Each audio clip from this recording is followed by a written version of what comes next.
不動産屋さんの怪談です。今回のお話は以前の配信に登場した仮名ではありますが、北海道の森田さんが体験されたお話です。すでにご自身のブログで発表されているので、私の純粋オリジナルではありませんが、ありがたいことに私風に書き換えて語ってくださいということでした。さて、これは今から30年ぐらい前のことだそうです。森田さんの上のお嬢さんが当時通っていた小学校には屋外プールがありました。北海道は夏が短いですから、その期間だけのプールとしては十分な設備だったそうです。学校は放課後になると、ありがたいことにそのプールを保護者の監視が条件ではありますが、地域の幼い子どもたちにも開放してくれたそうです。森田さんも夏の暑い間は、下の幼稚園児の息子さんをそのプールに連れて行き遊ばせていました。親の目が行き届いた中でしたから、子どもたちが危険なことはなかったのですが、その学校のプールには常に監視員の男性が一人いました。その男性はみんなからプールのおじさんと呼ばれていたそうです。そのプールのおじさんは、おじさんというよりおじいさんで、年の頃で70前後、暑い季節にもかかわらず、常に長袖で長ズボンのグレーの作業着を着込み、長靴に麦わら帽子、首には白いタオルという格好でした。そしてプールサイドギリギリをゆっくり歩いて子どもたちを監視していたそうです。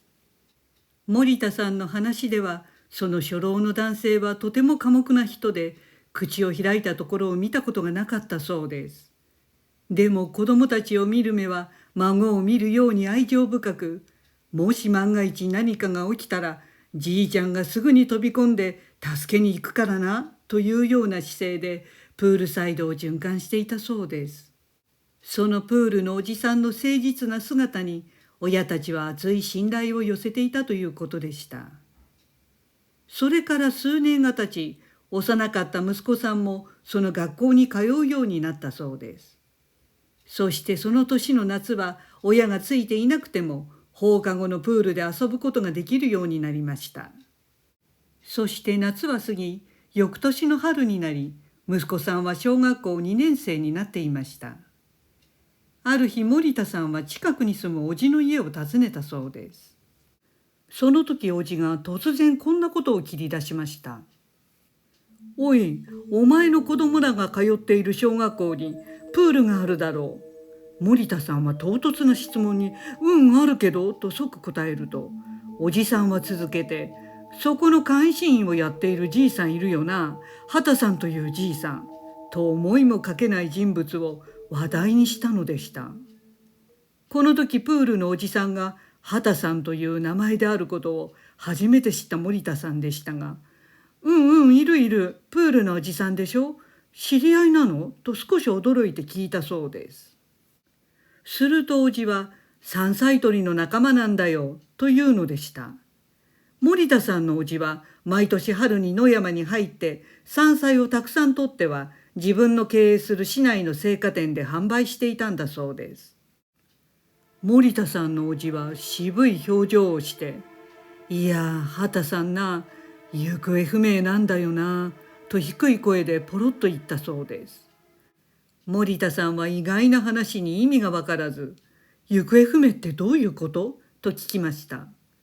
実は森田さんも周りの人もプールのおじさんの素性をよく知りませんでした。でも森田さんにとっても学校の誰にとっても、プールのおじさんは愛着のある名物おじさんだったことは言うまでもありません。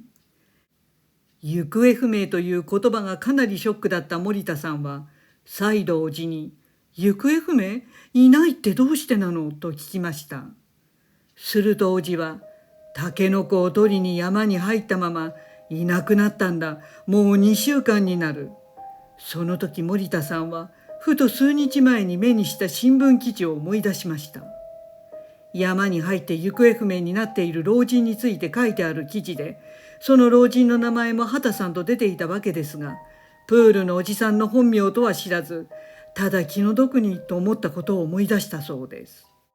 森田さんの話では、彼女の住む地域のタケノコは千島笹という竹で、これを取るには笹の密林に入り、低く身をかがめていなくてはならず、夢中になっていると方向感覚を失い、山に慣れた大人でも迷子になり、遭難してしまうそうです。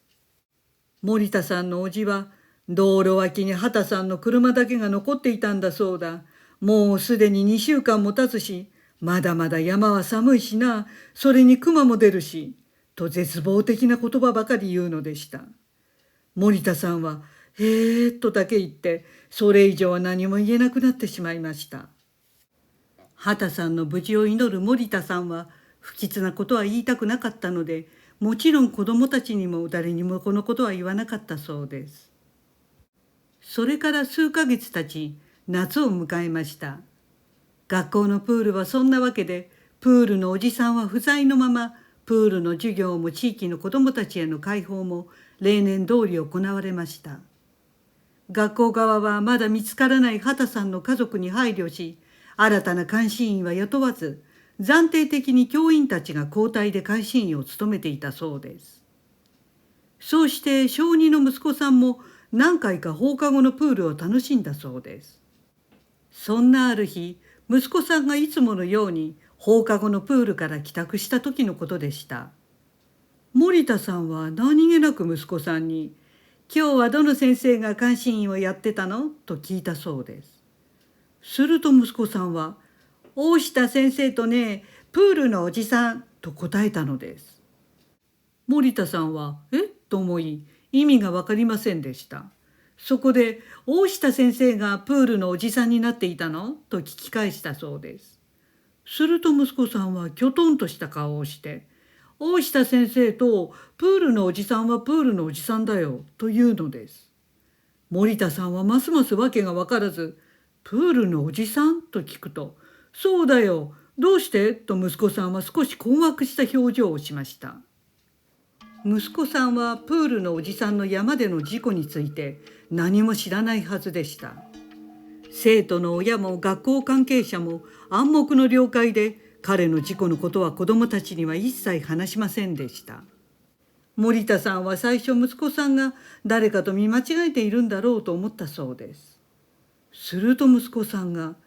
でもね、変なんだよ。プールのおじさんはいつもなら歩き回っているのに、最近はずっと隅っこの椅子に座っているんだよ。こうやって、と言いながら、居間のソファーにどさっと座り、両手を膝に置いて、うつむいたポーズをしてみせたそうです。森田さんはそれを見て鳥肌が立ち、寂しさがこみ上げてきました。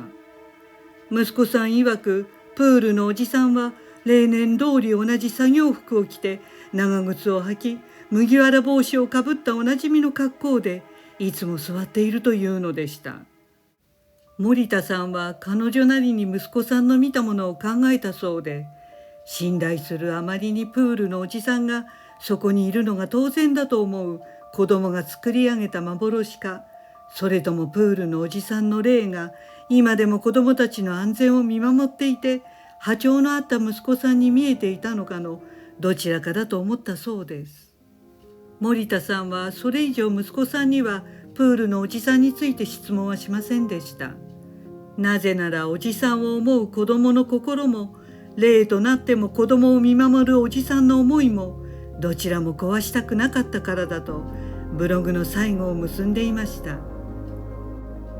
ご視聴ありがとうございました。よろしければチャンネル登録お願いします。